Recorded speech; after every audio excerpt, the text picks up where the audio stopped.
This is the Central Valley of California.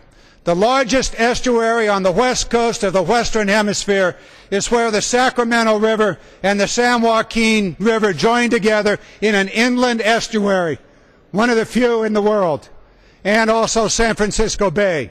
Unfortunately, the Delta ecosystem is now in decline due to excessive water shipments to the south. This legislation takes 800,000 acre-feet away from the environment of the Delta, that would be the aquatic environment, and delivers it to the water contractors, the south of Delta water contractors.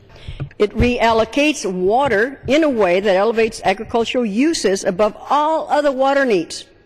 That's municipal, fisheries, and environmental uses. But the heart of this, more than water, is money. And the money sits there and it flows with the water. Mother Nature temporarily rescued this region with historic precipitation last year, but another man-made drought is just around the corner if we do nothing. Rain and snow levels have declined, and just last week the federal government announced that the San Joaquin Valley farmers would receive only 30% of their initial water allocation for this year. This bill addresses that problem in a positive way by reinstating water rights to farmers from water that was unjustly taken away by federal regulations. Going forward, it will also ensure water users in our area are not harmed by efforts to address environmental and water quality challenges in California. And yes, there were environmental considerations that further reduced water. That water was reduced under contracts that called for shortages in the case of drought. Much talk in this House about a man-made drought. That's baloney. It was a real drought. Let us understand what's taking place here. In California, for the first time in 40 years, all of the various water parties have gotten together to try to work out these disagreements and to come up with a sustainable water policy that serves all of the needs of all Californians. And the largest users have decided they want two negotiations, one in California and one in Washington. And to do that, they want to overturn the California laws, the California legislature, the Supreme Court decisions, and the science. The bill would prevent the use of the best available science and adaptive management in the Bay and Delta by permanently limiting agencies from acting on new scientific information developed since 1994.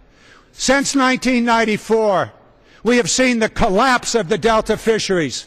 We have seen thousands upon thousands of fishermen, both commercial and recreational, unable to fish. The loss of much. The central issue is there is a vision that the radical environmentalists have in which people are less important than fish or little insects or reptiles. The bottom line is ordinary people, ordinary Americans should be our highest priority. What is it doing to their standard of living? And we have seen an attack on the standard of living of the people of California by depleting water resources that should go to them that instead are being committed to a tiny little fish that isn't even good enough for bait. So what are we talking about here with this bill?